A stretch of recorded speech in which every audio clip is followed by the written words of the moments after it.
In the late 1990s, South Africa was gripped by fear.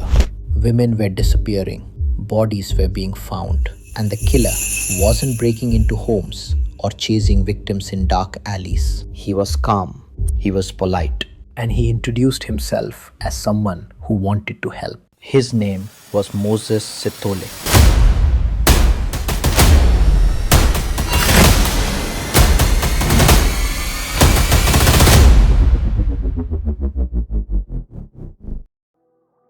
Sithole was born in Vosloorus, a predominantly black neighborhood located just south of Boksburg in 1964. As a young boy, his dad passed away.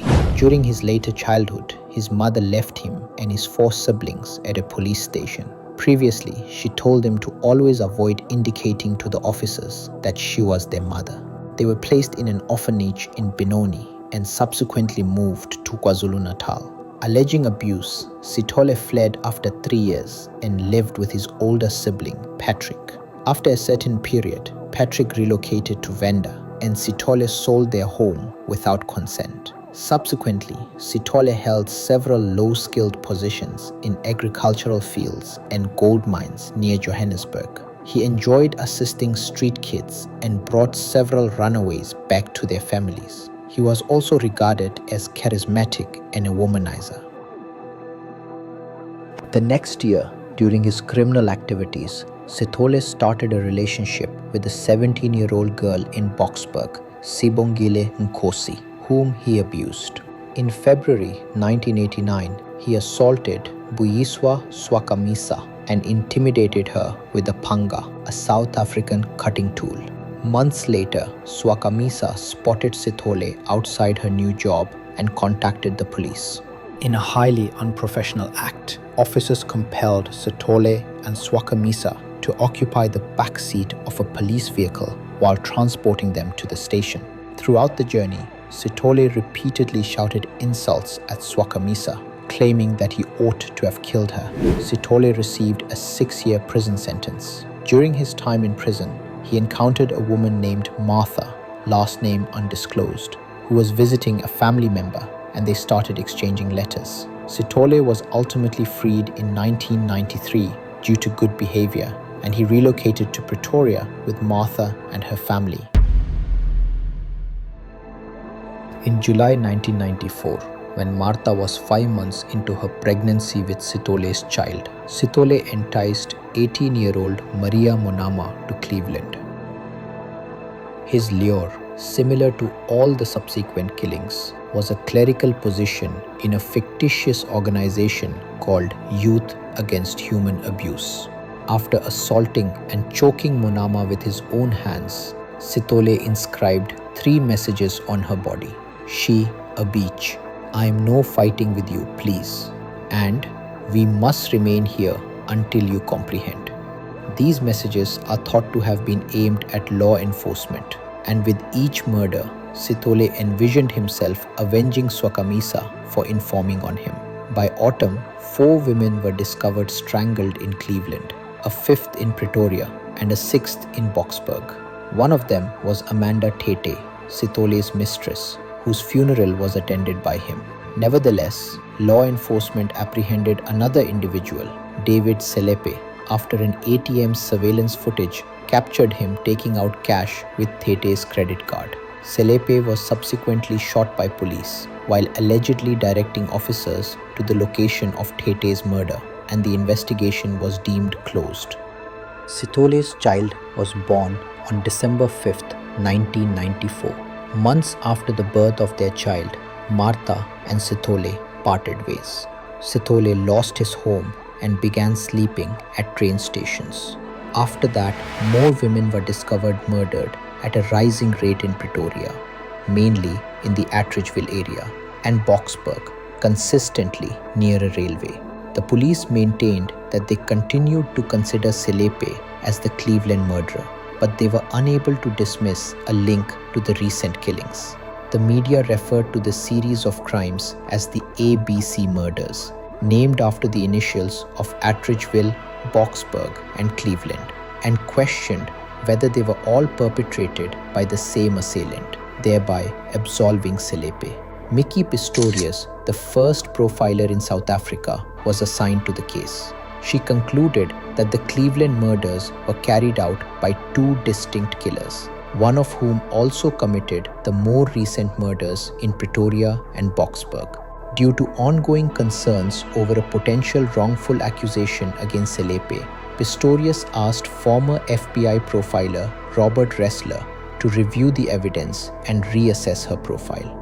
Ressler dedicated a week to South Africa and largely endorsed Pistorius's findings, including her forecast that the murderer would reach out to the press. At the same time, the panic surrounding the killings had escalated to such an extent that then President Nelson Mandela appeared on television to request the public's assistance. On October 3, 1995, Sithole contacted the Gauteng newspaper The Star, claiming that his name was Joseph Magwena and that he was the man who is in such high demand.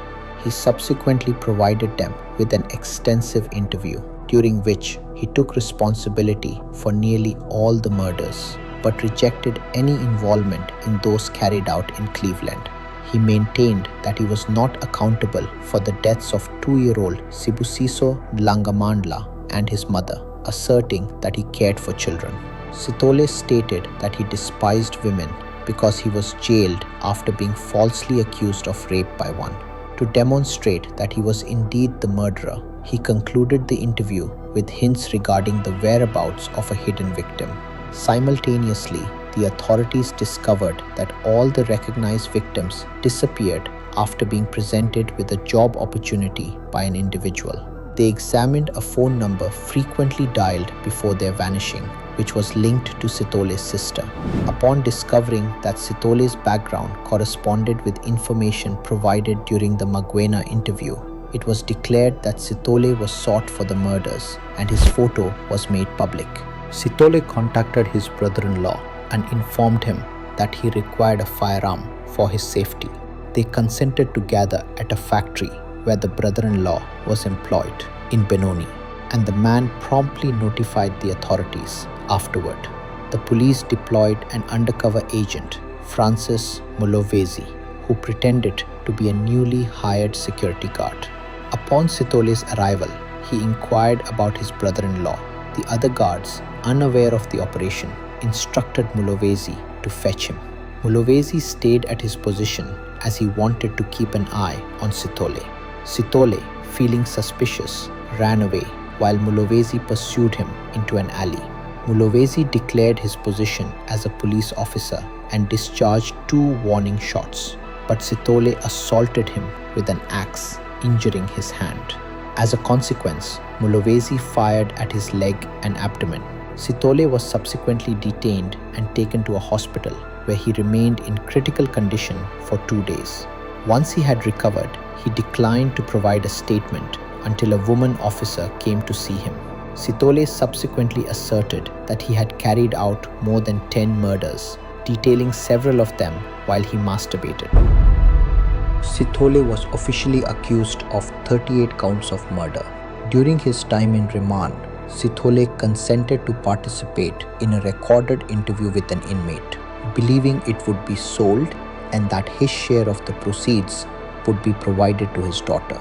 On this occasion, Sithole confessed to 29 killings and stated that he was unaware of the source of the other 9. Sithole stated that his primary excitement came from observing his victims' eyes widen as they passed away. During his trial, Sithole proclaimed his innocence regarding all allegations and claimed that the police coerced him into admitting guilt.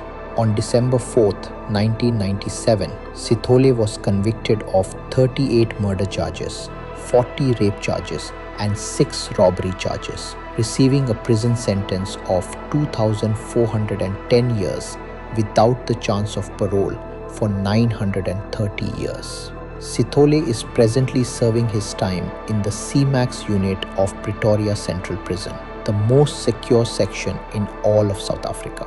Sithole targeted unemployed black women in their 20s who looked after their appearance. He offered them a desk job, and after a train trip, he led them on foot to one of his killing sites in the Gauteng area, claiming that it was a shortcut to his office.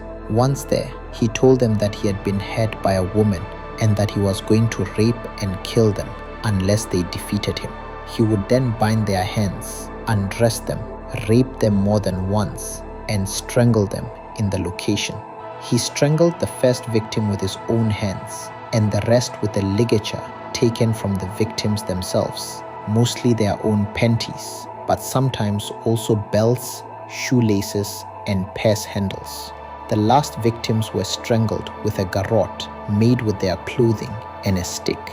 These last victims were also raped and killed directly over an older body, and their hands were bound to their necks to make them unable to struggle without strangling themselves. Sithole would masturbate while his victims died.